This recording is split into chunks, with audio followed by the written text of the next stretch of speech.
Hello everybody, thanks for checking out my video. Whenever I'm gone, I'm going to try to make some videos on what you'll be missing, what I'll be missing. For today, we're focusing on continuing electron configurations and orbital diagrams.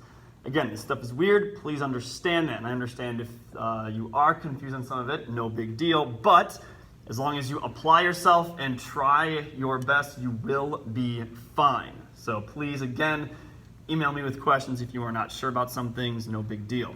So, all we did recently was try to look at this website, rptable.com. I do recommend using that today, or using that whenever you need to pick up on some of the trends we're seeing with the orbitals and the electron configurations.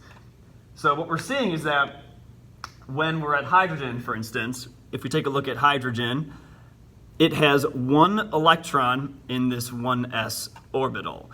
So on the discussion post the other day, for the guiding questions, I did say that, hey, boxes mean orbitals and arrows mean electrons. That's our analogy. Again, there are not actual boxes and there are not actual arrows inside of an atom. This is all a model, all right? Please understand that. So the only way that I can show spinning or the spin direction of electrons is with arrows. I don't know any other way.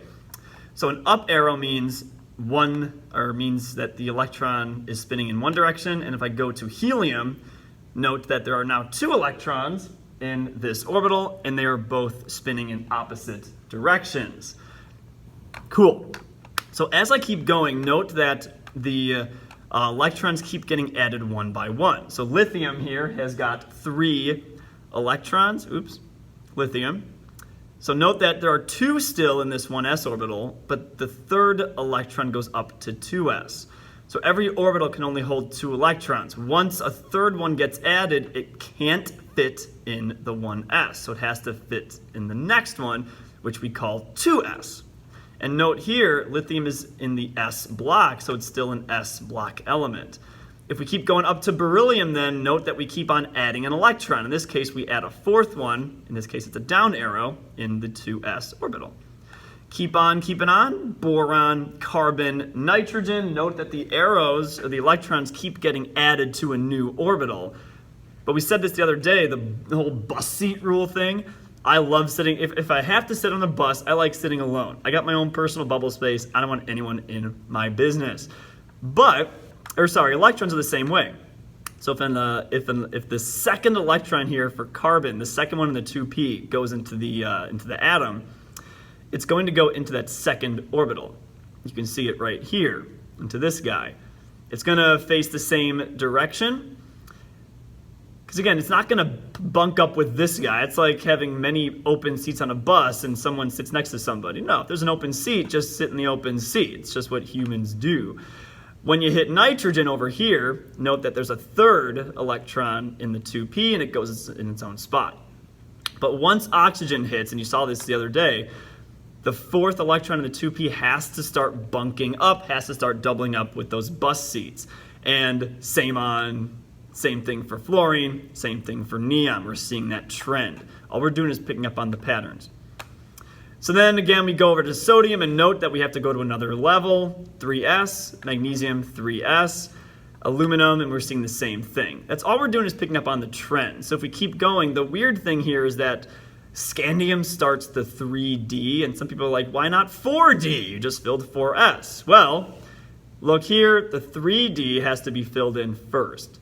So note here, there's 1s, there's no 1p, there's 2s, there's 2p, there's no 2d, but there is a 3D, and so that gets filled up first. Scandium, titanium, vanadium. You're going to see some exceptions here. That's okay. Don't worry about the exceptions.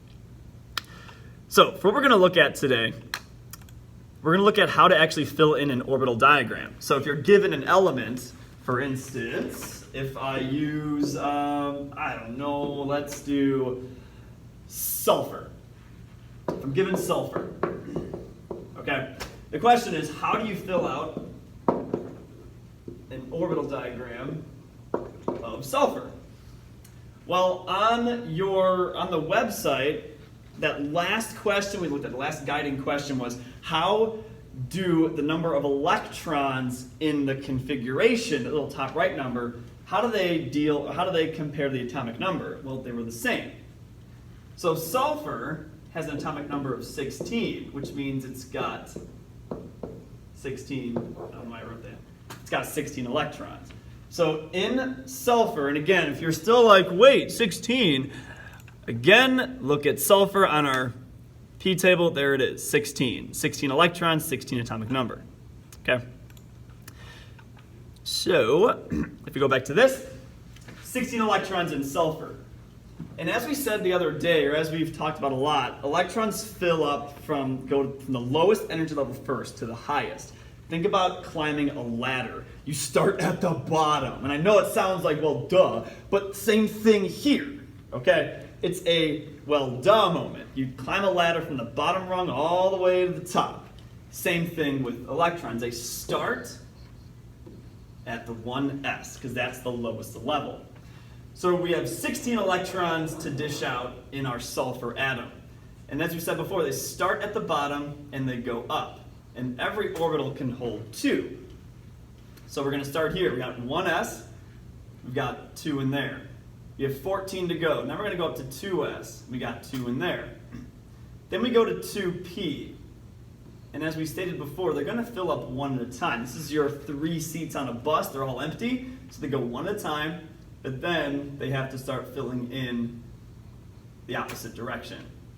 So that's 2, that's 2, that's 6, that's 10 electrons so far. We need 16. So now we go up to 3s. And there's 2 more in there. That's 2. And now we got 3p. So we have 4 electrons left. So we're going to go 1 up, 1 up, 1 up. And the 16th electron is in that first orbital facing down. And all these circle numbers are how many electrons are in that level. And that is the orbital diagram of sulfur. So what we're saying is that, some of you caught onto this the other day, is that this orbital diagram tells you where all the electrons are located. So we brought up people's houses the other day. So in my house, let's say, if I have 16 people over for a party, my orbital diagram would say, okay, where are those 16 people going to eat pulled pork for dinner? All right, this is a diagram of where they would eat. 2 would sit here, 2 should sit here, 6 should sit here, 2 sit here, and 4 sit here. Okay, it's just how electrons are organized in an atom, which seems weird, but that's how it goes. Again, all sports have their rules, all right? In baseball, you have 9 players on the field. They all go in a certain spot. Same thing here. There's 16 electrons in sulfur. They all go in a certain spot, and here's where they go. I'm trying to make analogies. That, to me, works best.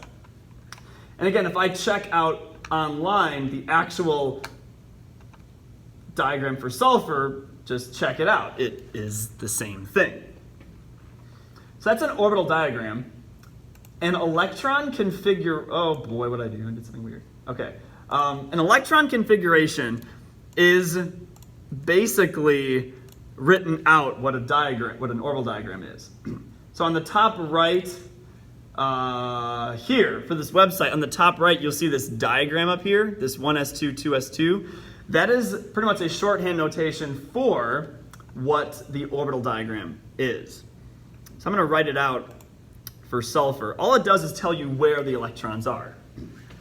So the electron configuration for sulfur is as follows. It starts at the bottom. So it starts at 1s, and I've got 2 electrons in the 1s. But it keeps on going.